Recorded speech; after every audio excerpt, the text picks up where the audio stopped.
మంగళం భగవన్ శంభో మంగళం వృషభధ్వజ మంగళం పార్వతీనాథ మంగళం భక్తవత్సల. ఉత్తర గీత 2వ అధ్యాయము. బ్రహ్మాండ రూపిణి పృథ్వీ తోయమధ్యే విలీయతే అగ్నినా పచ్యతే తోయం వాయునా గ్రస్యతే అనలః ఆకాశస్తు పిబేద్వాయుం మనస్యాకాశమేవ చ బుద్ధ్యహంకారచిత్తం చ క్షేత్రజ్ఞే పరమాత్మని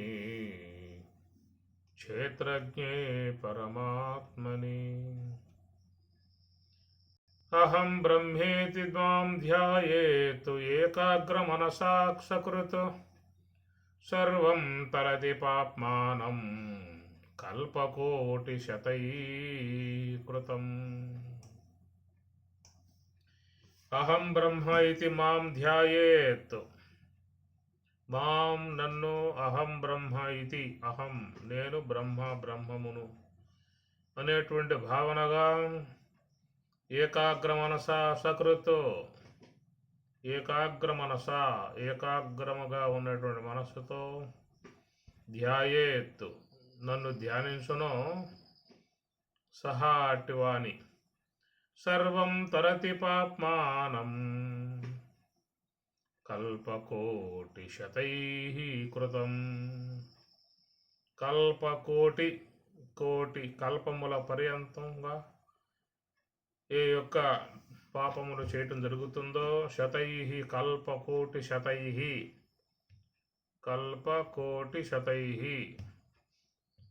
100 కల్పముల కోట్ల జన్మలుగా చేసినటువంటి పాపం అంతా కూడా సర్వం తరతి పాప్మానం సమస్త పాపాల నుండి వాళ్ళు విడబడుతున్నారు. కల్పకోటి శతైః అపి అహం బ్రహ్మ ఇతి మాం ధ్యాయేత్. కాబట్టి మాం నన్ను బ్రహ్మ బ్రహ్మముగా ఇతి అని భావనతో ధ్యానించేటువంటి వారు. కాబట్టి ప్రకారముగా కృష్ణ పరమాత్మల వారు స్వయంగా చెప్తున్నటువంటి మాట అహం నేను బ్రహ్మ బ్రహ్మమును ఇది అహం బ్రహ్మాస్మి అని మాం నన్ను ధ్యాయేత్ ధ్యానించవలయును. అంతటా వ్యాపకమై ఉన్నటువంటి బ్రహ్మము, ఆ బ్రహ్మమే మాం నన్నుగా విద్ధి తెలుసుకొనుము, ఆ బ్రహ్మమే నేను ఇది. కాబట్టి ప్రకారముగా కృష్ణ పరమాత్మల వారిది ఒక అవతారం. లోక కళ్యాణార్థముగా ఆయన లోకంలోకి వేతించిన విధానం. అవతార సమాప్తి అనేది కూడా ఉంటుంది. ఆయన కొంతకాలం పాటు భూమి మీద సంచరించి ధర్మ సంస్థాపన చేసి ఆ తర్వాత మళ్ళీ ఆయన తన స్వస్వరూపంలో ఆ విధంగా ఉండిపోయిన విధానము. కనుక మాం నన్ను బ్రహ్మ ఇతి బ్రహ్మముగా తెలుసుకొనుము అన్నాడు. అది ఆ భావనతో ఏకాగ్ర మనస సకృత్ ఏకాగ్ర మనస్సుని ఏకాగ్రముగా ఉంచాలి. అనగా ఏ సంకల్పము లేకుండా మనస్సు నిశ్చలముగా పెట్టినట్లయితేనే వారికి స్వరూప అనుభవం కలిగే అవకాశం అనేది ఉంటుంది. అందుచేత అహం బ్రహ్మ ఇది నేను బ్రహ్మమును అనేటువంటిది కేవలం వాక్కులతో మాత్రమే చెప్పటం కాదు. చాలామంది మహావాక్యాలని విచారణ చేసుకుని అహం బ్రహ్మాస్మి నేను బ్రహ్మమునై ఉన్నాను అనేది కేవలం ఒక బోధ అధ్యయనం చేసి మాట మాత్రముగా నేను బ్రహ్మమునై ఉన్నా అని చెప్పని లోకంలో చాలామంది చెప్పుకుంటూ ఉంటారు. అహం బ్రహ్మాస్మి మంత్రాన్ని ఆ ప్రకారంగా వాళ్ళు దాన్ని వాడుకుంటూ నేను బ్రహ్మమును, నేను స్థూల దేహం కాదు, సూక్ష్మదేహం కాదు, కారణదేహం కాదు, పంచకోశాలు కావు, అనాత్మ కాదు అని ప్రకారంగా భావించుకొని నేను బ్రహ్మమునై ఉన్నాను అనేదిగా ఒక బోధ శ్రవణం చేయటం కారణముగా ఆ భావనతో లోకంలో చాలామంది ఉంటున్నటువంటి పరిస్థితి. వారికి ప్రత్యేకంగా యోగం అనేటువంటి అంశాన్ని అవలంబించరు. యోగముతో ఏమి మాకు సంబంధం, దాని చేయడం వల్ల కలిగే ప్రయోజనం ఏమిటి, నేను బ్రహ్మం కాకపోతే కదా చేయాల్సింది, నేను బ్రహ్మం, అహం బ్రహ్మ ఇది, నేను బ్రహ్మమునయ్యే ఉన్నాను. అలాంటి ఆ భావనతో అట్లాగే ఉండటం జరుగుతుంది. ఇక వారు ఈ ధ్యానం అనే అంశాన్ని దూరంగా పెట్టేస్తారు. నిరంతరంగా అహం బ్రహ్మాస్మి, అహం బ్రహ్మాస్మి, అహం బ్రహ్మాస్మి అనేటువంటి భావన మాత్రమే చేస్తూ ఉంటారు. ఈ విషయం మనకి ఇందుకు అంతకుముందు రెండో అధ్యాయంలోనే ప్రప్రథమంలో అర్జునుడు ప్రశ్న వేశాడు. కిం పునః యోగధారణ అహం బ్రహ్మేతి నిర్దేష్టం, అహం బ్రహ్మ ఇది నిర్దేష్టం, నేను బ్రహ్మమునై ఉన్ననేటువంటి విషయం శాస్త్రాలు బోధిస్తూ ఉండగా ఇంకా దాని విషయంగా కిం పునః యోగధారణ, యోగములు చేయాల్సిన అవసరం ఏమున్నది అనేటువంటి ప్రశ్న గతంలో వచ్చింది. సమాధానంగా స్వామివారు చాలా చక్కగా అంశాలను కూడా చెప్పడం గతంలో మననం చేసుకున్నాము. కాబట్టి ఇక్కడ చూసినట్లయితే అహం బ్రహ్మ ఇది మాం ధ్యాయేత్, అందుచేత నేను బ్రహ్మమును అనేటువంటి విధానముగా ఏకాగ్ర మనసా సకృత్, ఏకాగ్ర మనస్సును ఏకాగ్రం చేసి నిశ్చలమైనటువంటి ఆ స్థితిలో అట్లాగా ఉండిపోవాల్సి ఉంటుంది. దాన్ని యోగ సమాధి అనేదిగా చెప్తూ ఉన్నారు. అంటే యోగ సమాధి స్థితి రావాలని చెప్పన్నట్లయితే ఏకాగ్ర మనస్సును ఏకాగ్రముగా ఉంచాలి. ఏక అంటే ఒకటే, బ్రహ్మమునందు మాత్రమే ఉంచాలి. ఏక అగ్రము, అగ్రము అంటే పై భాగము. ఇంద్రియాలతో సంబంధం లేక, సంస్కారాలతో సంబంధం లేక, విషయాలతో సంబంధం లేక, కేవలం శ్వాస గమనంలో మాత్రమే ఉన్నటువంటి దాన్ని ఏకాగ్ర మనస అంటారు. తత్ర ఏకాగ్రం మనః కృత్వా యతచిత్తేంద్రియ క్రియ ఉపవిశ్వాసనే యుంజాత్ యోగం ఆత్మవిశుద్ధయే అని భగవద్గీతలో కూడా ఈ శ్లోకం ఉన్నది. తత్ర ఏకాగ్రం మనః కృత్వా అని భగవద్గీతలో చెప్పిన మాట. ఇక్కడ ఉత్తర గీతలో కూడా స్వామివారు అదే విషయం ప్రస్తావన చేస్తూ ఏకాగ్ర మనస, ఏకాగ్ర మనస్సుతో, మనస తృతీయ భక్తి ఏకవచనం కనుక ఏకాగ్ర మనస్సు ద్వారానే అహం బ్రహ్మ ఇది మాం ధ్యాయేత్, నేను బ్రహ్మమునే ఉన్నటువంటి విషయముగా నన్ను ధ్యాయేత్తు, ధ్యానించవాలయ్యను. ఎట్లాంటి ధ్యానం అని చెప్పనంటే అహం ఏకాగ్ర మనస్సులో ఎలాంటి తలంపులు కానీ దాంట్లో లేకుండా పెట్టేటువంటి విధానము. ఈ విధంగా మరి మనస్సు శ్వాస యొక్క ఆశ్రయంలో పెట్టి ధ్యానం చేయటం వల్ల సర్వం తరతి పాప్మానం కల్పకోటి శతైకృతం, అనేక కల్పకోటి అనేక జన్మలుగా ఏ పాపమైతే చేసి ఉన్న విధానం ఉన్నదో అదంతా కూడా మొత్తం తొలగింపబడుతుంది. సర్వం తరతి పాపమానం, సమస్త పాపాల నుంచి కూడా వాళ్ళు బయటపడేటువంటి పరిస్థితి అన్నారు. ఎందుకంటే మరి ఈ మనస్సు అనేది ఇంతకాలముగా ఇంద్రియాలు విషయాలు వీటితోనే సంబంధం పడిపోతున్నటువంటిది. జీవన విధానంలో మానవులకి ఇదే మార్గం. ఉదయం లేచిన మొదలు పడుకోబోయేదాకా ఇంద్రియాలు విషయాలు వాటితో సంబంధం పడ్డ విధానమే కానీ మరి పరబ్రహ్మముతో అనుసంధానం పొందామా? పరబ్రహ్మము అని చెప్పి అన్నప్పుడు మహాకారణము, ఆ మహాకారణమే స్థూలముగా హంసగా ఉన్నది. ఆ హంసయే సోహముగా పరిణమిస్తుంది. ప్రతి ఒక్కరి యందు వ్యవహార దశలో హంస అని పిలువబడుతూ సంచారం జరుగుతూ ఉన్నది. రోజుకు 21,600 హంసలుగా సంచారం జరుగుతున్నటువంటి అంశాన్ని హంస అని చెప్పినంటారు. ఈ హంసగా ఉన్నటువంటి ఈ శ్వాసయే మనస్సును ఏకాగ్రముగా నిశ్చలముగా పెట్టినప్పుడు అది సోహముగా పరిణమిస్తుంది. ఆ మనస్సే సోహముగా పరిణమిస్తుంది. ఎప్పుడయ్యా అంటే మనస్సు ఏకాగ్రత అనేది పొందాలి. ఏకాగ్రత అనేది వచ్చినప్పుడే ఆ శ్వాస అనేది సోహం అనేదిగా దాని గమనం మార్చుకుంటుంది.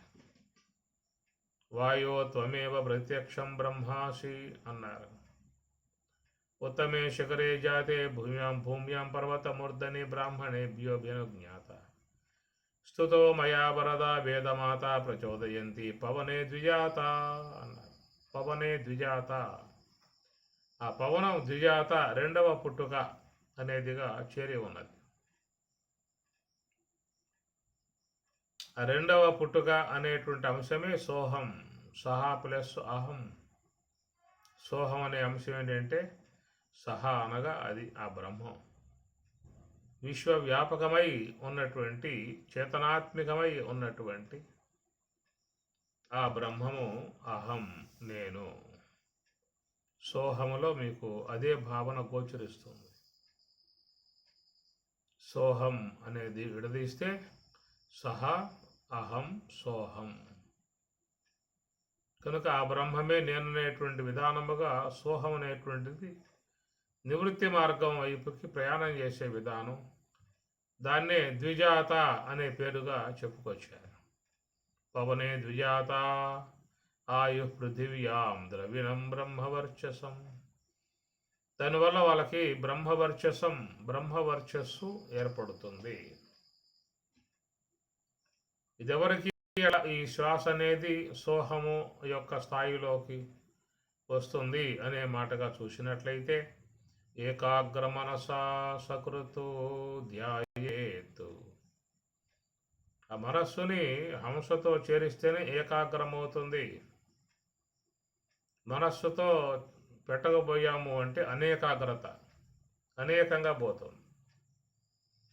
పరమాత్మ ఈ మాట మీకు 2వ అధ్యాయంలో గీతలో చెప్పాడు. వ్యవసాయాత్మిక బుద్ధి ఏకేహ కురునందన. కురునందన అంటాడు. కురు అంటే చేయటం.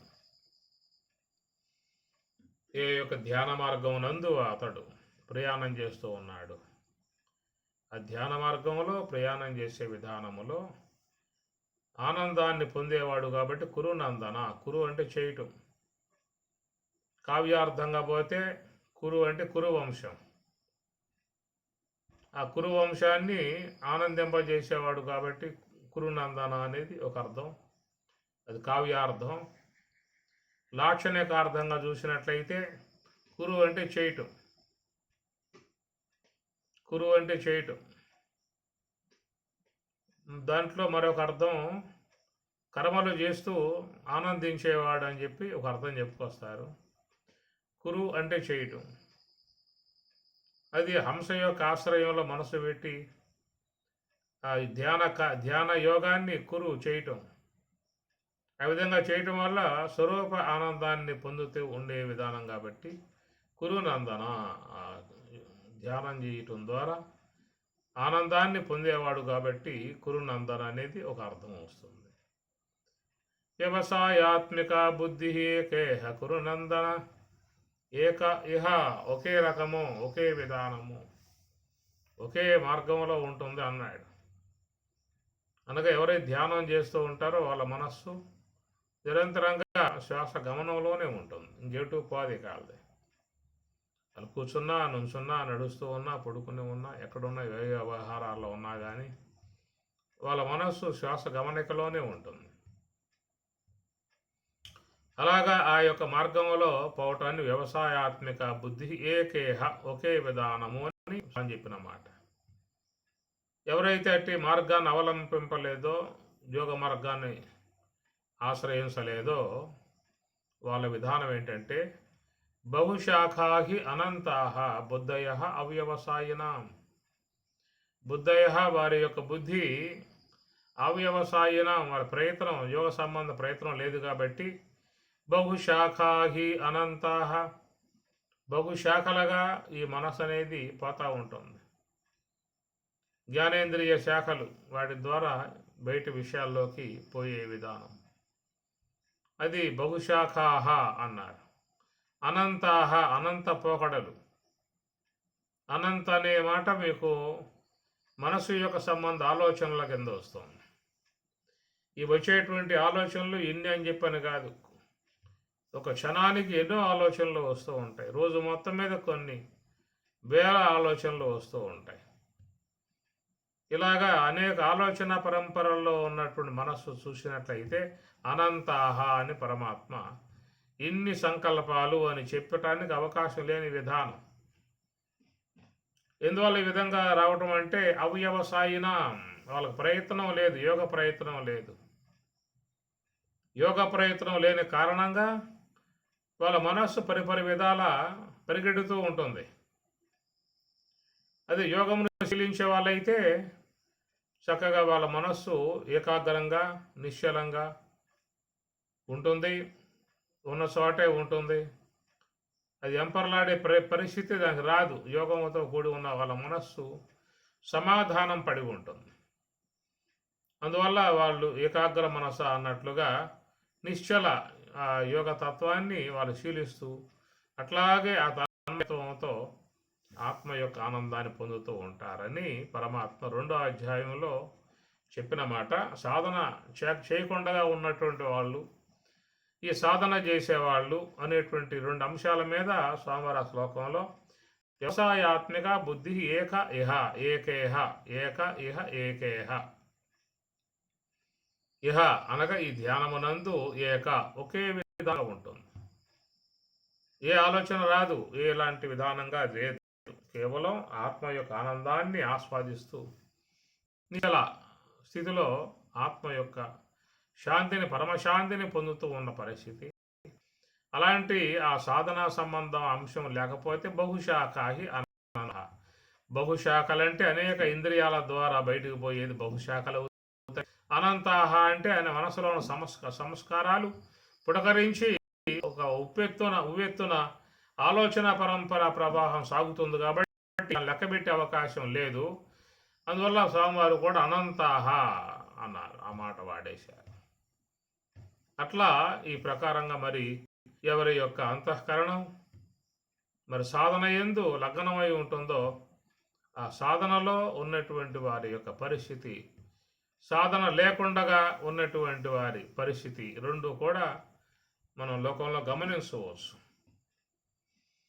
సాధన చేసేటువంటి వారు చాలా ప్రశాంతంగా ఉంటారు, ఆనందంగా ఉంటారు, ఉద్వేగాలకు గురికారు, ఆవేశాలకు గురికారు.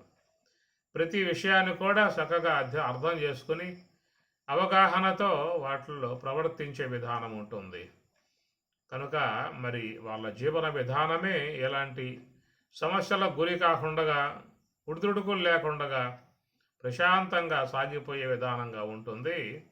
మరి ఈ సాధనా సంబంధమై ఉన్నటువంటి హంసతో చేరి ఉన్నటువంటి వారిది, హంస ఆశ్రయం లేకుండా కేవలం వాసనలతో ఇంద్రియాలతో సంబంధం పడిపోయేటువంటి వారి పరిస్థితి చాలా గందరగోళంగా, అశాంతి విధానముగా, మనశ్శాంతి లేకుండా పోయే విధానం అవుతుంది. కాబట్టి ఇక్కడ మరి దాన్ని సోహం అనేదిగా మహాత్ములు చెబుతూ ఉన్నారు.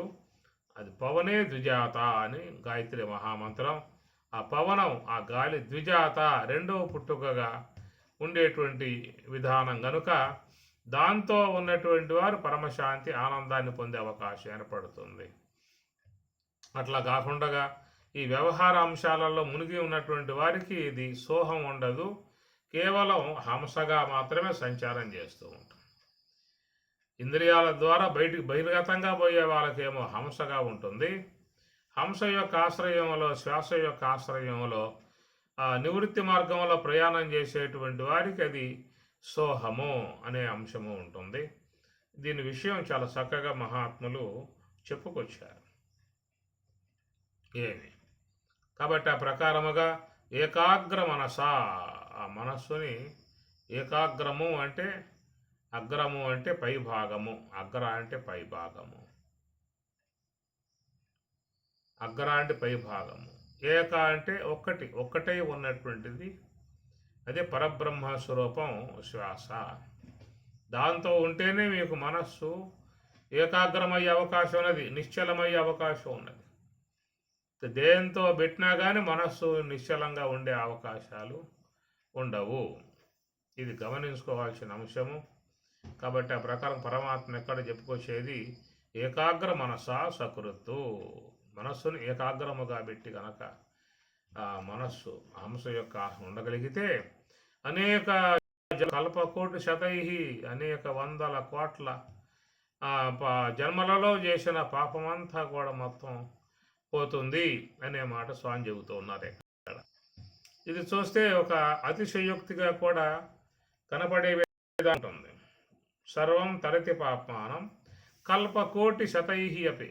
కల్పములంటే మరి సృష్టి, కల్పములు అంటే కల్పం అంటే బ్రహ్మదేవుడు మరి పగలంతా వ్యవహారం చేస్తాడు, రాత్రి నిద్రిస్తాడు. ఆ సమయంలో సృష్టితో లయమైపోతుంది. దాన్ని కల్పము అని చెప్పి అంటారు. ఇది చాలా దీర్ఘకాలికమై ఉన్నటువంటి కొలతమానం. ఈ కొలతమానం అది అంత తేలిగ్గా మనకి అంతు చెక్కే వ్యవహారం కాదు. కల్ప కోటి శతై, శతై అంటే వందల కొలది, కోట్ల, కోట్ల కల్పాల పర్యంతం ఈ జీవులు ఏవైతే పాపాలు చేశారో మొత్తం పోతాయని చెప్పి అంటూ ఉన్నాడు. అంటే మనం అప్పటి నుంచి ఉన్నామా అనేది సందేహం కలుగుతుంది. కల్ప కోటి శతై, వేల కోట్ల, వందల కోట్ల కల్పములు అన్నాడు ఇక్కడ. సంవత్సరాలు కాదు, కల్పములు అన్నాడు.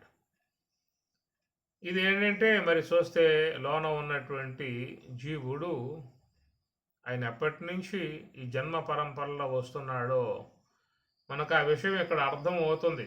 కల్పకోటి శతై అని చెప్పి అన్నప్పుడు అనేక వందల కోట్ల కల్పముల నుంచి ఈ జీవుడు వస్తున్నాడు అనేటువంటిది మన దోదకం అవుతూ ఉన్నది.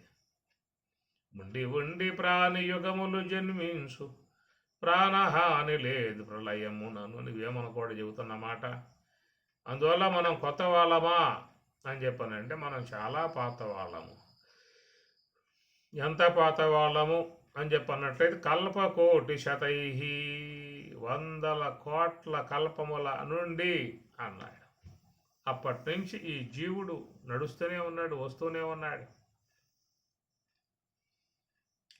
ఈ విధంగా జన్మ పరంపరలుగా వచ్చే జీవుడి విషయంలో ఈ కల్పకోటి శతై, వందల కోట్ల కల్పాలు అనేది కూడా చాలా తక్కువ సంఖ్యగానే భావించుకోవాలి. ఎందుకంటే లోపల ఉన్న జీవుడికి నాశనం లేదు. ఆ జీవుడికే కాదు, లోన ఉన్న సూక్ష్మ దేహానికి కూడా నాశనం లేదు. జీవుడి దాకా పోవాల్సిన అవసరం లేదు. సూక్ష్మ దేహానికి కూడా వినాశం లేదు. అదేది కూడా దానిని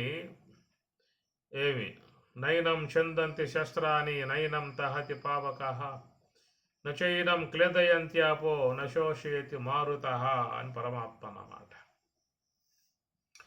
కత్తులు నరకలేవు, అగ్ని కాల్చలేదు, వాయువు శుష్కింపజేయలేదు, పృథివీ దాన్ని నరకలేదు, కత్తులు నరకలేవు. పంచభూతాల చేత అది ఎలాంటి హాని పొందే విధానం అనేది లేదు. దేనికయ్యా అంటే సూక్ష్మదేహానికి. స్థూల దేహము అది వెళ్ళిపోతుంది. ఈ శ్వాస కనుక ఆగిపోయిందా అంటే ఇక ఈ స్థూల దేహం పతనం ఆరంభమవుతుంది. ఇక దాన్ని భూమిలో పెట్టి కప్పేయాల్సిందే, అనగా భూమిగా మారిపోతుంది, మట్టిగా మారిపోతుంది. స్థూల దేహానికి ఆ పరిధి ఉన్నది, పరిమితం ఉన్నది. ఎందుకంటే ఇది పృథివీ సంబంధమై ఉన్న అంశం. పృథివీ ఎట్లా ఘనీభవించిందో ఆ పృథివీ నుంచి వచ్చినటువంటి యొక్క దేహం కూడా ఘనీభవించి ఉన్నది. కనుక జలములో ఘనీభావం లేదు, అగ్నిలో ఘనీభావం లేదు, వాయువులో లేదు. అవి తేలికని పదార్థాలు. ఒక స్థూలముగా మారింది పృథివీ మాత్రమే. అంటే పృథివీ యొక్క సంబంధ అంశాలతో ఈ దేహం అనేది ఏర్పడింది. కాబట్టి ఎప్పుడైతే మరి లోన ఉన్న సూక్ష్మ దేహం బయటికి వెళ్ళిపోతుందో, జీవుడు వెళ్ళిపోతాడో, ఇక అప్పుడే ఈ స్థూల దేహం మళ్ళీ మట్టి యొక్క భాగంలోకి వెళ్ళిపోవడానికి సిద్ధపడుతుంది. అందుచేత ఈ ప్రకారముగా కల్పకోటి శతై అనేటువంటి మాట స్థూల దేహానికి వర్తింపబడదు, లోపల ఉన్న సూక్ష్మ దేహానికి వర్తింపబడుతుంది. ఇంకా చూస్తే లోన ఉన్నటువంటి జీవుడికి వర్తింపబడుతుంది. కల్పకోటి శతై, వందల కోట్ల కల్పాల నుంచి ఈ జీవుడు అనేటువంటి అతడు ఉన్నాడనేటువంటి భావన ఎక్కడ ఉన్నటువంటి వాడు అనేక కార్యాలు వాటి ద్వారా పాపాలు సంపాదించుకుంటూ ఉన్నాడు. ఈ లెక్కను చూసినట్లయితే మరి ఆ సూక్ష్మ దేహం అనే పదార్థం చేర్చుకోవాల్సి ఉంటుంది, కారణదేహం అనేది చేర్చుకోవాల్సి ఉంటుంది. ఇక సూక్ష్మ దేహం చేరితే దాంట్లో ఉన్న జ్ఞానేంద్రియాలు, కర్మేంద్రియాలు, అంతరేంద్రియాలు, ఇవన్నీ కూడా సూక్ష్మ దేహంలో చేరి ఉన్న భాగాలే. అందువల్ల ఈ జీవుడు ఏ దేహాల్లో పోయినా కానీ తన యొక్క సూక్ష్మ దేహంతోనే ఆ దేహాల్లోకి ప్రయాణం చేయాల్సి ఉంటుంది.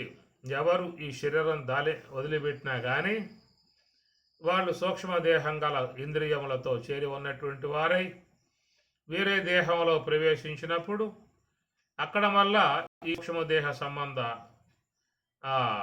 ఇంద్రియాలే అక్కడ వాడుకోవాల్సి ఉంటుంది.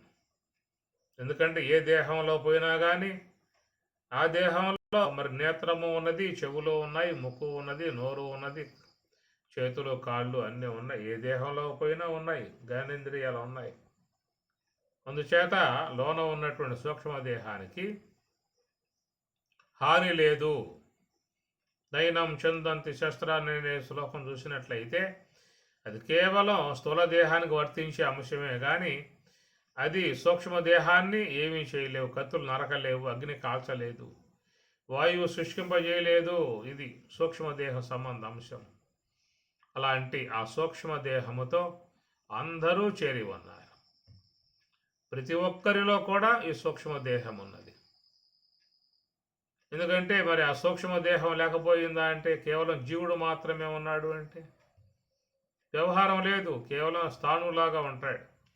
మాట్లాడటం ఉండదు, వినటం ఉండదు, కనటం ఉండదు, ఏ ఆలోచన ఉండదు. కేవలం మట్టి ముద్దలాగా పట్టుంటాడు. ఈ ప్రకారంగా ఏ దేహంలో ప్రవేశించినా కానీ అతని వ్యవహారం అక్కడ చక్కగానే కొనసాగే విధానంగా ఉన్నది. మరి ఇట్లాగా అనేక జన్మలుగా వస్తున్నటువంటి జీవుడు ఆయా జన్మలలో సంపాదించుకున్నటువంటి కర్మవాసనలు కర్మవాసనలు అనేక జన్మలుగా వెంటాడుతూ వస్తూ ఉన్నటువంటివి అని చెప్పనంటూ ఉన్నారు. కల్పకోటి శతై, ఇది చాలా మరి చూస్తే ఆశ్చర్యకరమై ఉన్నటువంటి పదజాలం, అంతుచిక్కని విధానం. దాని కొలతమానం కూడా ఎవరికి గోచరించే అవకాశాలు లేవు. కల్పకోటి శతై లెక్కబెట్టండి అవుతాయో. వందల కోట్ల కల్పములు అనే మాట, ఒక కల్పం ఎంతో, ఇవన్నీ కూడా లెక్కేసుకుంటూ పోతే ఈ జీవుడు ఎక్కడి నుంచి ఎప్పటి నుంచి తన గమనం కొనసాగించుకుంటూ పోతున్నాడో అందరికీ అర్థమయ్యే విషయం.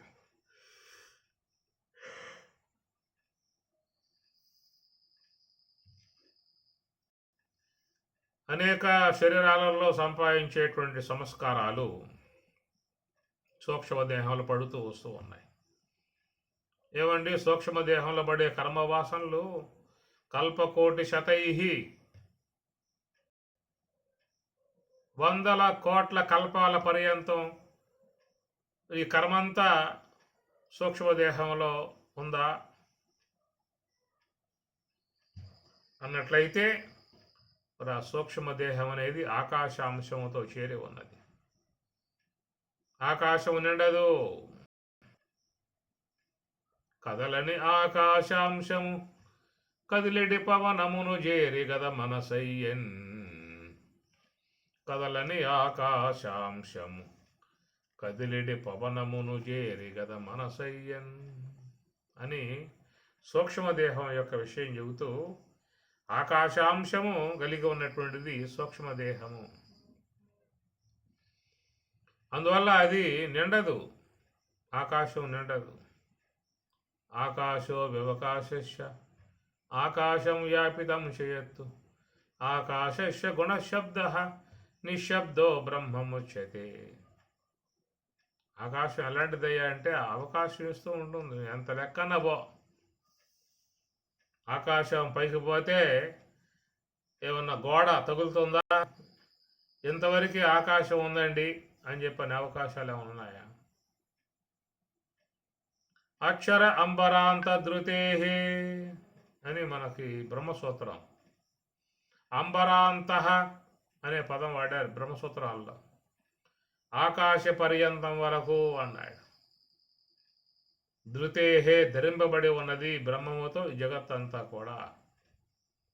అంబరాంత అంటే ఆకాశ పర్యంతం వరకు. ఆకాశ పరిధి ఎంతవరకు? ఎక్కడ ఎండయింది ఆకాశం? ఏమి కూడా ఎవరు అందు చిక్కే వ్యవహారం కాదు ఇది.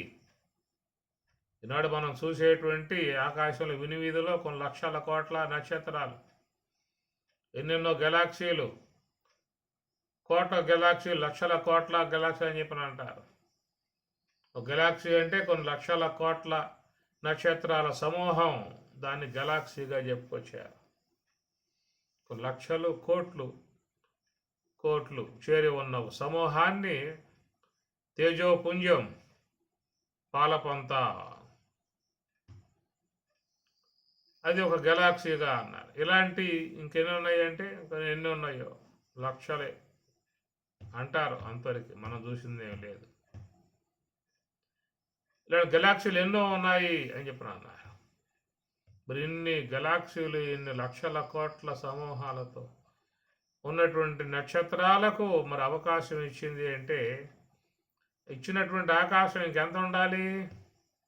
అపారమై ఉన్న విధానం ఆకాశం. ఆకాశం నిండదు.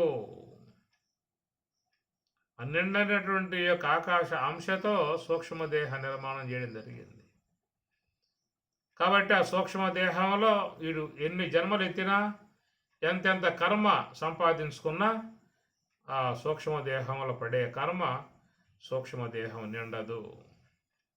కల్పకోటి శతై కల్పకోటి సహస్రై, ఇట్లాగా ఎన్నేం చెప్పుకోవచ్చు. కల్పములు కోటి శతై, వందల కోట్ల కల్పాలు. వందల కోట్లేమిటి, వేల కోట్ల కల్పాలు. వేల కోట్లేనా, లక్షల కోట్ల కల్పాలు. ఈ సృష్టి ఎప్పటి నుంచి సాగుతుందని చెప్పేసి అని ఎవరికైనా గోచరించే విధానం ఉందా? ఫలానా సమయం నుంచి సృష్టి ఆరంభమై వచ్చిందండి, ఆ పూట మరి ఆ దేవాది దేవుడే బ్రహ్మదేవుల వారు టెంకాయ కొట్టి పూలమాల తగిలించి నమస్కారం పెట్టి సృష్టి ఆ పూట నుంచి ఆరంభం చేశాడు. అప్పటి నుంచి సృష్టి కొనసాగుతున్నది అనేదిగా ఏమన్నా మనకి దాఖలాలు అందాయా? అనిర్వచనీయం అన్నారు. నిర్వచించడానికి అవకాశం లేదు, దాని మాటలు లేవు. అనంతముగా వస్తా ఉన్నది. ఎప్పటి నుంచి వస్తుందో అంతు చిక్కని వ్యవహారం.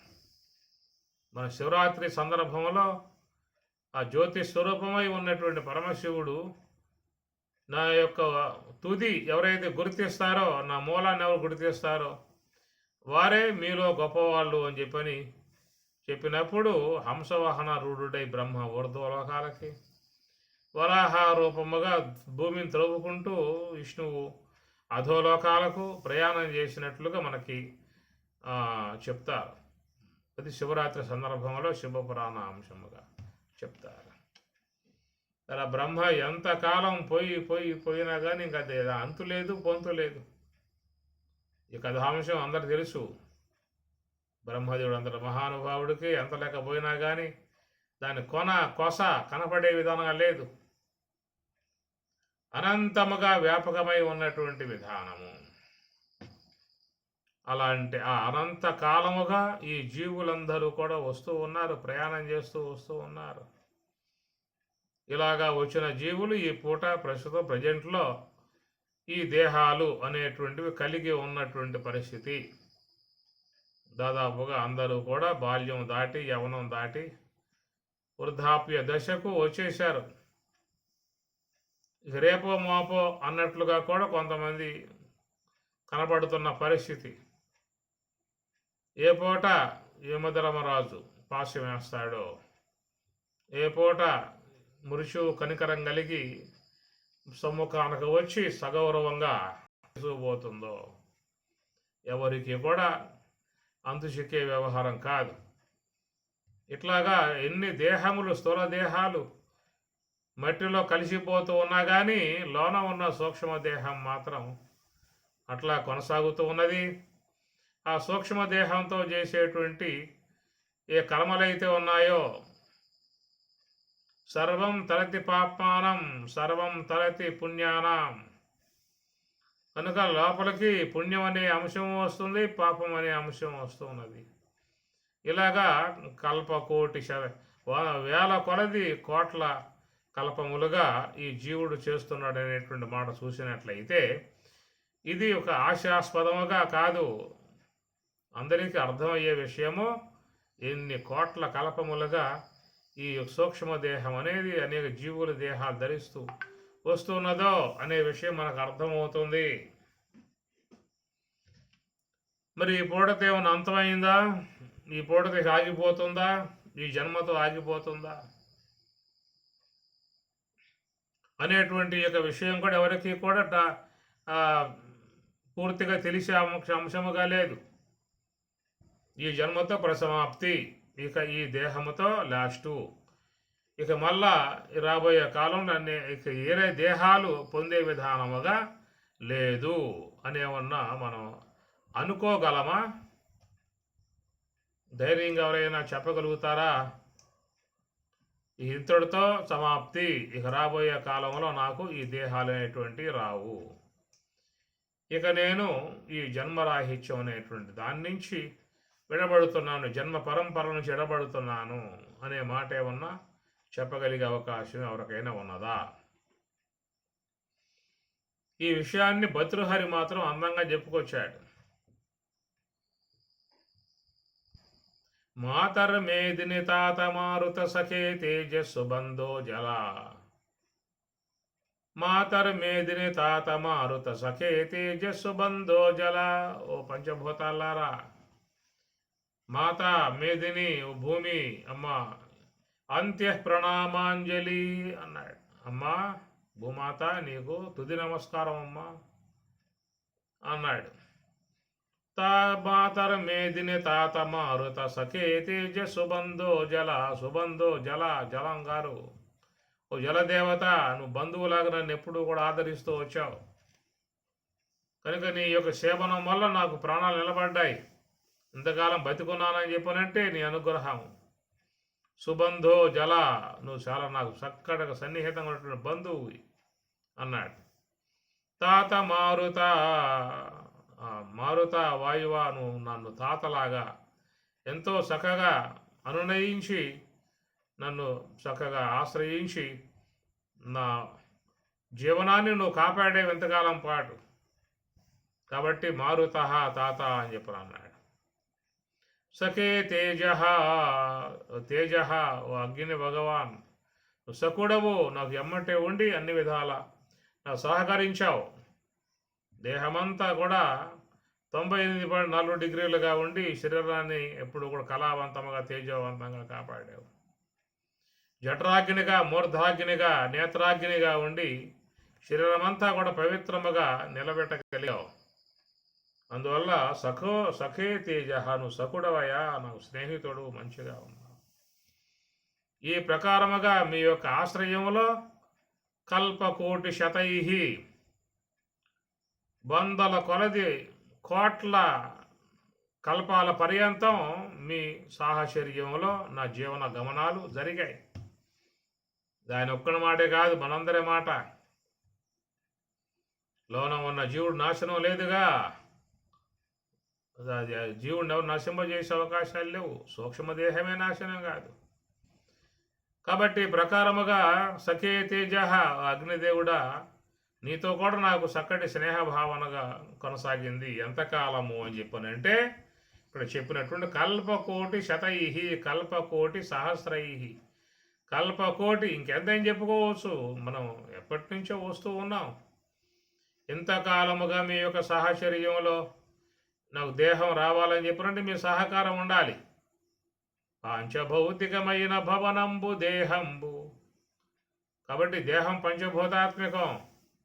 ఈ దేహంలో ఆకాశం యొక్క సహకారము ఉండాలి, వాయువు యొక్క సహకారము ఉండాలి, అగ్ని యొక్క తేజస్సు సహకారం ఉండాలి, పృథివీ సంబంధమైన సహకారం ఉండాలి. ఇవన్నీ ఉంటేనే దేహం.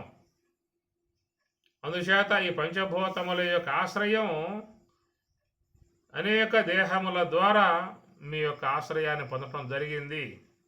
ఒక మానవ దేహములో ఉన్నటువంటిదే కాదు, ఏ దేహంలో పోయినా కానీ అక్కడ కూడా పంచభూతాల సహకారం కావాల్సిందే. పక్షులు, మృగములు, ఈ విధంగా చూస్తే కోటాను కోట్ల జీవజాలాలు విశ్వంలో ఉన్నాయి.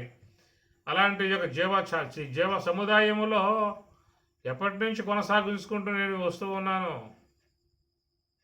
అది నాకే లెక్కలేదు. జన్మలెత్తేటువంటి యొక్క నాకే లెక్కలేదు. పుట్టింపజేసినటువంటి యొక్క వారు సృష్టికర్త అయిన జ్ఞాపకంలో పెట్టుకున్నాడా అంటే ఆయనకే అవసరం. అట్లాగా అనేక జన్మలుగా వస్తున్నటువంటి విధానముగా మనకి ఈ మాటలో అర్థమవుతుంది. కల్పకోటి శతై, అప్పటి నుంచి చేసినటువంటి సర్వం తరతి పాపానం, సమస్త పాపాల నుంచి కూడా నువ్వు దాటగలిగే అవకాశం ఏర్పడుతుంది. ధ్యాయేత్ ఏకాగ్ర మనసా, ఇచ్చేయగలిగితే అన్నాడు. దీంట్లో ఉన్న సారస్వతం ఏమిటి ఇక్కడ? ఎందుకంటే సూక్ష్మదేహంలో పడ్డ కర్మలు అనేటువంటివి అనుభోక్తవ్యములుగా వస్తాయి. అనుభోక్తవ్యంగా రాకుండా ఏ కర్మ పోయే విధానం లేదు. కర్తురాజ్ఞయా ప్రాప్యతే ఫలం అని అన్నాడు భర్తృహరి. ఆజ్ఞయా, కర్తయగు ఈశ్వరుని యొక్క ఆజ్ఞతో ప్రాప్యతే ఫలం. ఆ సూక్ష్మదేహంలో ఉన్న ఆ కర్మల సంబంధమైన ఫలితాలు ఆయా జన్మలలో ఆ జీవుడికి మళ్ళీ సంక్రమించే విధానంగా ఉంటుంది. కాబట్టి ప్రకారముగా మరి అనేక జన్మలుగా వస్తున్నటువంటి విధానములో తెచ్చుకున్నటువంటి కర్మ ఇది పోవటం అంటే ఎట్లా పోతుందయ్యా? జపం చేస్తే పోతుందా? యజ్ఞాలు చేస్తే పోతుందా? పూజలు చేస్తే పోతుందా?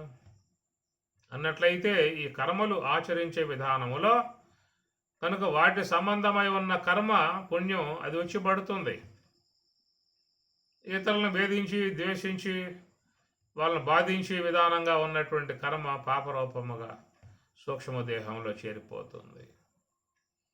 కనుక అనేక జన్మలుగా ఉన్నటువంటి ఈ కర్మ అనేది సూక్ష్మదేహంలో ఉన్నది. మరి అది పోవాలంటే ఎట్లా పోతుంది? అనుభవించందే పోదు. ఎవరు చేసిన కర్మ వారు అనుభవింపక ఎవరికైనా తప్పదా అనే కదా చెప్పింది. కనుక సూక్ష్మదేహంలో పడ్డటువంటి ఆ కర్మయే స్థూల దేహములుగా పరిణమిస్తుంది. ఈ దేహాలు రావడం వల్ల కారణం ఏంటంటే సంచిత కర్మలో ఉన్నటువంటి కొంత భాగం ప్రారబ్ధము అనే భాగంగా వస్తుంది. కాబట్టి మనకి దేహం అనేది ప్రస్తుతం ప్రాప్తింపబడి ఉన్నది. ప్రారబ్ధం భోగతో నశ్యేత్. ఈ ప్రారంధం ఉన్నంత వరకే మనకి దేహం అంటిపెట్టుకుని ఉంటుంది. ప్రారంధం అయిపోయిందా అంటే ఈ దేహం కాస్త నిష్కరింపబడుతుంది, వెళ్ళిపోతుంది, మట్టిలో కలిసిపోతుంది. మరి ఈ దేహం పోయాక పరిస్థితి ఏమిటి మళ్ళా అంటే కల్పకోటి శతై కృతై, కనుక కల్పకోటి పర్యంతములుగా చేసినటువంటి యొక్క పాపం ఒక్కసారిగా పోయిందేమన్నది. దాంట్లో చక్రవడ్డీల్లో ఒక ఏసమాత్రముగా అవగిందంత పోయిందేమో కానీ మిగతా కర్మంతా అట్లా నిశ్శబ్దమై ఉన్నది. ఆ కర్మను ఎప్పటికైనా వాడే అనుభవించాల్సి ఉంటుంది. ఆ కర్మను ఎవరికి కూడా దానం చేసే అవకాశాలు లేవు, దాన ధర్మాలు చేసే అవకాశాలు కర్మకు లేవు. ఆ కర్మ మొత్తం నీకు దానం చేస్తానండి, తీసుకోండి అని చెప్పానంటే ఎవడు తీసుకుంటాడు? నాకున్న బరువు ఎక్కువ అవసరపడుతూ ఉన్నాను, ఇంకా నీ బరువు నా మీద పెడతావా అంటాడు. అందుచేత ఈ కర్మ సంబంధమై ఉన్నటువంటి విషయం చూసినట్లయితే అది ఎవరికి వారికి ఉన్నటువంటి ఆ కర్మ సంబంధ విధానము. దాని ద్వారా దేహాలు అనేటువంటి తొడుగులు వస్తూనే ఉంటాయి. ఈ దుంప దిగ అని చెప్పి అంటూ ఉంటారు. ఏం దుంప దిగేది? ఆ దుంప సూక్ష్మదేహం. ఆ సూక్ష్మదేహం నుంచి మొలక, చెట్టు, మాను అనేది వస్తూ ఉంటుంది. అందుచేత కర్మలు అనేటువంటివి లోన ప్రవేశించాక అవి పొమ్మంటే పోవు, అనుభవించే పోతాయి. సుఖ దుఃఖాల రూపకంగా క్రియారూపముగా వచ్చే పోతాయి. కాబట్టి ఈ ప్రకారంగా మరి ఆ జీవుడి యొక్క ప్రయాణం అనేది మనకి ఈ పదంలో అర్థమవుతుంది. కల్పకోటి శతై, అతిశయోక్తిగా ఇది కనపడవచ్చు, కానీ జీవుడి యొక్క ప్రయాణం అనేది చూసినట్లయితే మాత్రం ఎవరికి కూడా ఈ పదం అతిశయోక్తిగా ఉండదు. ఎందువల్ల అంటే మనం అనాదిగా వస్తున్నటువంటి వాళ్ళం, ఎప్పటి నుంచో వస్తున్నటువంటి వాళ్ళం. లోనున్నటువంటి యొక్క జీవ పదార్థానికి నాశనం లేదు, సూక్ష్మ దేహానికి నాశనం లేదు, కారణ దేహానికి నాశనం లేదు అనే మాట బ్రహ్మజ్ఞానం కాకుండా చెప్పిన మాట. బ్రహ్మజ్ఞానం కలగనంత వరకు దానికి వినాశం లేదు. సూక్ష్మదేహానికి, ఇంద్రియాత్మక సూక్ష్మదేహానికి వినాశం లేదు. అవిద్యాోపాధి కలిగి ఉన్నటువంటి యొక్క జీవునికి కూడా వినాశము లేదు. కనుక అనాదిగా వచ్చేటువంటి విధానము. మరి ఏనాడు ఏ జన్మలో మనం ఇలాంటి నివృత్తి సంబంధమై ఉన్న ధ్యాన మార్గాన్ని ఎప్పుడు అవలంబించాం మనం అని చెప్పి అన్నట్లయితే మరి అనేక జన్మలుగా సంస్కారాలతో వస్తూ ఉన్నాం. ఈనాడు ఏదైనా ఆధ్యాత్మికంగా ధ్యానాన్ని అధ్యయనం చేస్తున్నాం, జ్ఞానాన్ని శీలిస్తున్నాం అని చెప్పినంటే కూడా కొంత పూర్వజన్మ కర్మ తోడై ఉండటం కారణంగానే ఇట్లాగా ఆధ్యాత్మిక మార్గంలో అడుగుపెట్టేటువంటి పరిస్థితి మనకి ఏర్పడినవి భావించుకోవచ్చు. గత జన్మలలో చేసినటువంటి సత్కర్మలు ఆయన్ని వెంటాడతాయి అనేది కదా 6వ అధ్యాయం చెప్పిన మాట. పౌర్వదైహికం, పూర్వదేహములో చేసినటువంటివి వెంటాడతాయి. సుకృతం ఉంటేనేమో కాపాడడానికి ప్రయత్నం చేస్తుంది, దుష్కృతం ఉంటేనేమో వాడిని ఇబ్బందులు పెట్టే పరిస్థితి చేస్తూ ఉంటుంది. ఈ ప్రకారంగా ఈ జీవుణ్ణి వెంటాడుతూ ప్రయాణం చేసేటువంటి విధానాలు అనే మాట మహాత్మ భగవద్గీతలో పూర్వజన్మ కృతం పాపం. ఆ ప్రకారంగా పౌర్వదైహికం, పూర్వం అభ్యాసం చేసిన విధానము. ఆ సంస్కారం ప్రగాఢంగా ఉన్నట్లయితే వాళ్ళను ఆ సంస్కారం ఆ ప్రకారంగా మరి ఆ మార్గాల వైపుకి తీసుకుపోతుంది అనేటువంటి మాట. ఈ మాటలు మన భగవద్గీత 6వ అధ్యాయంలో స్వామివారు చాలా స్పష్టంగా ఆ సందర్భంలో చెప్పుకొస్తారు. ప్రాప్య పుణ్యకృతాం లోకాన్ముషిత్వా శాశ్వతి సమా సుశీనాం శ్రీమతాంగేహే యోగ భ్రష్ట అభిజాయతే అనే మాట కూడా చెబుతాడు. తిరిగి మరలా యోగం శీలించారు కాబట్టి జ్ఞానాన్ని చక్కగా అధ్యయనం చేశారు కనుక వారికి ఉత్తమమైనటువంటి యొక్క శరీరాలే ప్రాప్తిస్తాయి అనేటువంటిదిగా చెప్పిన మాట. తిరిగి మరలా లోన ఉన్నటువంటి యొక్క సంస్కారం వాళ్ళని అదే మార్గం వైపుకి ప్రయాణం చేయించే విధానంగా కూడా స్వామివారు చెప్పుకొస్తూ ఉన్నారు. ఇది ఈ ప్రకారంగా సూక్ష్మ దేహంలో నిండి ఉన్నటువంటి చేరి ఉన్నటువంటి సుకృతం జీవితంలో ఏర్పడే అనుబంధములు కూడా అట్లాగే కొనసాగే విధానాలు కూడా ఉండవచ్చు. అనగా ఈ జన్మలు ఎవరితో అయితే అనురాగ ఆప్యాయతలతో పెనవేసుకోబోయి మమకారములు బాగా కలిగి ఉండి ఆత్మీయతలు బాగా పెరిగి ఉన్నట్లయితే అలాంటివి కూడా తర్వాత కాలంలో ఆయా జీవులలో మరి పరిణామ విధానంలో వాళ్ళు మళ్ళీ అనుబంధం కలిగి అట్లా కొనసాగే విధానాలుగా ఉంటాయని కూడా మనం కొంత ఊహించుకోవచ్చు. ఎందుకంటే సూక్ష్మదేహం సంస్కారములు కలిగి రెండు అన్యోన్యత కలిగి ఆప్యాయతలు కలిగి మమకారములు కలిగి పెనవేసుకోబోయి ఉన్నటువంటి యొక్క ఆ సూక్ష్మదేహముల యొక్క అనురాగ అనుబంధాల విధానములో మరి ఆ రాబోయే కాలంలో కూడా మళ్ళీ అవి కలిసే ప్రయాణం చేస్తాయా అనేటువంటి ఒక అంశం. దక్ష ప్రజాపతి పుత్రిక సతీదేవి పరమశివుణ్ణి కోరుకున్నది, అపేక్షించింది, ఆరాధించింది. ఆమె మనసు యొక్క అంతరాన్ని గమనించి సర్వేశ్వరుడు వచ్చి మరి ఆమెను చేపట్టాడు, తన కైలాస నగరాన్ని తీసుకువెళ్ళాడు. ఆ తర్వాత కాలంలో మరి పరిణామాల విధానములో ఆమె గారు తనువును సాలించాల్సిన పరిస్థితి ఏర్పడిన తర్వాత తిరిగి మరలా మేనక వాళ్ళ గృహంలో మరలా తనువు సాలించి గత జన్మలలో ఉన్నటువంటి ఆ సంస్కార బలముతో మళ్ళా ఆమె ఆ వైపుకు ప్రయాణం చేసి పరమశివుడిని మెప్పించి మళ్ళీ ఆయన్ని చేరుకున్న ఉదంతం చూసినట్లయితే ఈ జన్మలలో ఏవైతే అనురాగాలతో ఆప్యాయతలతో చక్కగా అనుబంధములు ఏర్పడి ఉన్నటువంటి ఏవైతే ఉన్నాయి సూక్ష్మదేహాలు మరి అవన్నీ తిరిగి మరలా రాబోయే జన్మలలో కూడా కలిసి ప్రయాణం చేసే విధానం అనేది ఉంటుందా అనేటువంటి ఒక భావన మాత్రముగా ఉన్నటువంటి విషయము. ఈ ప్రకారముగా అనేక జన్మలుగా వస్తున్నటువంటి సూక్ష్మదేహము జీవుడుగా కల్పకోటి శతై అనే మాట ఎప్పటి నుంచో ఈ జీవుడు ప్రయాణమై వస్తున్నటువంటి దానికి ఈ చెప్పినటువంటి యొక్క ఈ సంఖ్య కూడా సరిపోయేది కాదు. అయినా స్వామివారు త్వరికి దాన్ని పదప్రయోగంగా చెప్పుకొచ్చారు. అన్ని జన్మలుగా ఉన్నటువంటి కర్మంతటిని కూడా సర్వం తరతి పాపానం దాడుతున్నాడు అనేటువంటి మాట దేని ద్వారా అని చెప్పనంటే ఏకాగ్ర మనసా ధ్యాయేత్ అహం బ్రహ్మ ఇతి అనే మాటగా చెప్పుకొచ్చారు.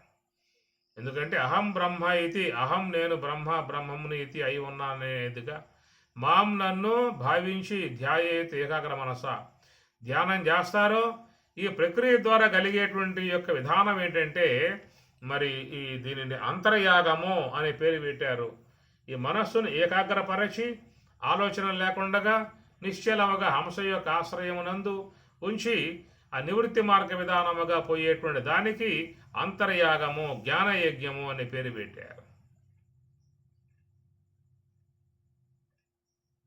కనుక అంతర్యాగములో జ్ఞానయజ్ఞములో ఏమవుతుందని చెప్పనంటే అనేక జన్మలుగా కల్పకోటి శతై అనేక వందల కోట్ల కల్పాల పర్యంతంగా ఈ వచ్చేటువంటి జీవుడు తన సూక్ష్మదేహంలో నిక్షిప్తం తీసుకునే కర్మ అంతా కూడా మరి ఆ యొక్క దాంట్లో దహతి కాలిపోతున్నది.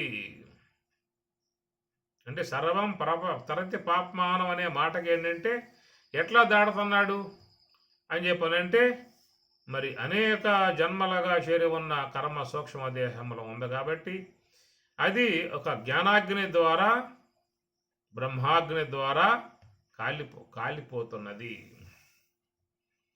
శశ్వత్ నశ్వరమేవ విశ్వమఖిలం నిశ్చిత్య భాషా గురో నిత్యం బ్రహ్మ నిరంతరం విమృశత నిర్వ్యాజ శాంతాత్మన భూతం భావిష దుష్కృతం ప్రదహత భూతం భావిష భూతం జరిగిపోయిన కాలం, భావిచ జరగబో కాలం, అనగా భూతకాలం భవిష్యత్ కాలం, భూతం భావిచ కృతం, ఆ చేసినటువంటి కర్మ అయితే ఉన్నదో ఆ మొత్తం కూడా సంవిన్మయే పావకే ప్రదహత.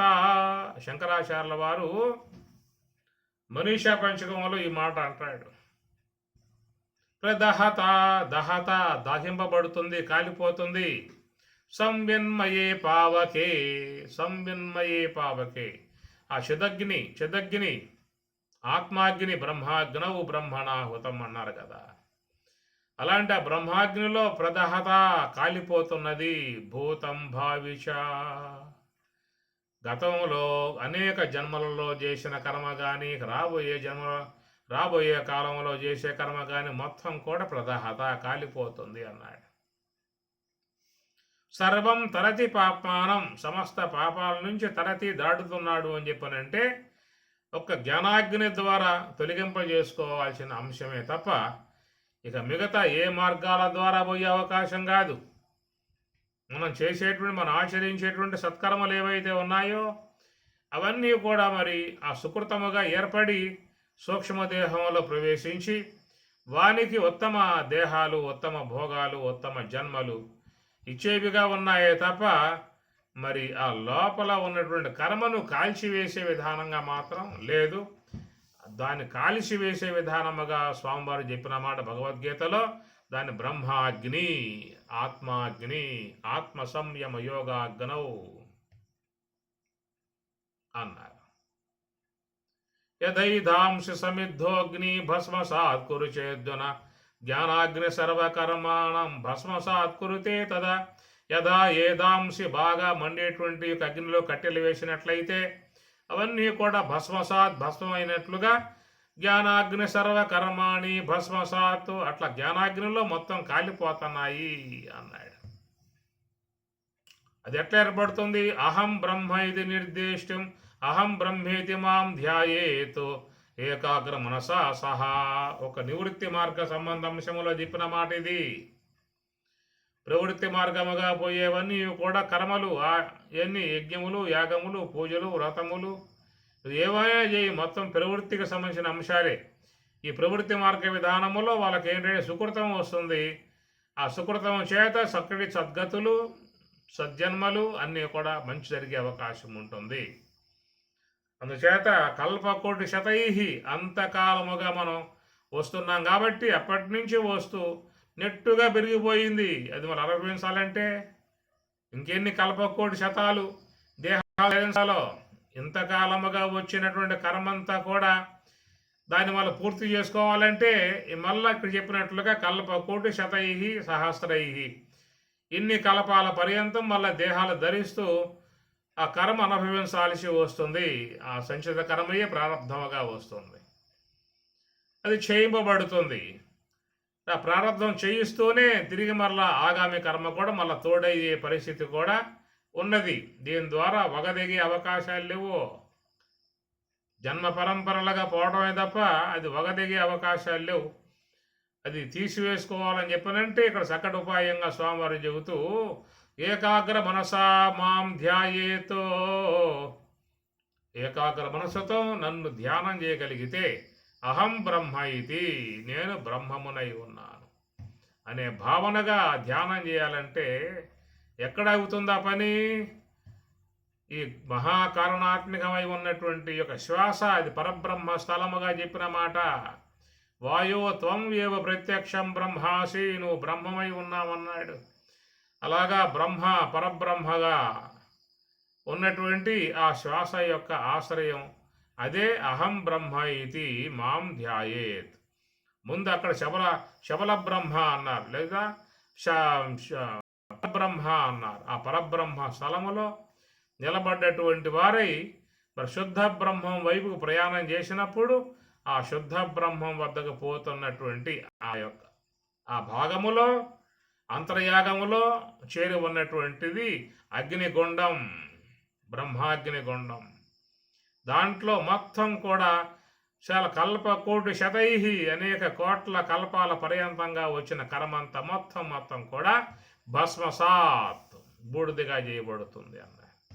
ఒక జ్ఞానాగ్ని ద్వారా పరిసమాప్తి అంతే తప్ప మిగతా వాటి వల్ల అది సాధ్యమయ్యే అవకాశం కాదు. కాబట్టి ఇక్కడ స్వామివారు కూడా ఏకాగ్ర మనసును ఏకాగ్రం చెయ్యాలి. అది నీ యొక్క బాధ్యత. ఆయన చేయుడు, ఇది నీ కర్తవ్యం. చంచలం మనః కృష్ణ, అయ్యా నాది ఒంటలేదే పోతుంది అన్నాడు. మరి పోతే ఏం చేయాలి? నన్నేం చేయమంటావు? నేను చెప్పడం వరకే నా వంతు, చెప్పటమే నా ధర్మం అనే ప్రకారంగా స్వామివారు చెప్పడం వరకే. చేయాల్సింది వాడే, పెట్టాల్సింది వాడే, చేసుకోవాల్సింది వాడే. కాబట్టి ప్రకారముగా మరి చూసినట్లయితే ఏకాగ్ర మనస అనేటువంటి యొక్క విధానం అది మన యొక్క బాధ్యత అయి ఉన్నది. అది చేయగలిగితే ఏమి కల్పకోటి శతైహి కృతం, అనేక కల్ప కోట్ల పర్యంతంగా చేసుకొచ్చినటువంటి యొక్క ఏ దోషం ఉన్నదో సర్వం తలతి పాపం, సమస్త పాపాల నుంచి బ్రహ్మ జ్ఞానాగ్ని ద్వారా దాటాలే తప్ప ఇంకా మరొక విధానం అనేటువంటిది లేదు. ఇది చాలా చక్కటి అంశంగా మనకి ఈ శ్లోకం మంచి భావనగా అహం బ్రహ్మ ఇది మాం ధ్యాయేత్ ఏకాగ్ర మనసా సహా సర్వం తరతి పాప్మానం కల్పకోటి శతై కృతం. చాలా చక్కటి అంశాలుగా స్వామివారు చెప్పుకొచ్చిన విధానము ఒక స్వరూప అనుభవాన్ని పొందటం ద్వారానే సమస్త కర్మంతా కూడా చేయింపబడేటువంటి విధానముగా మనకి శ్లోకంలో స్వామివారు మంచిగా చెప్పుకొచ్చారు. ఓం సహనా భవతు సహనౌ భునక్తు సహ వీర్యం కరవావహై తేజస్వినావధీతమస్తు మా విద్విషావహై. ఓం శాంతి శాంతి శాంతి. హరి ఓం తత్సతు.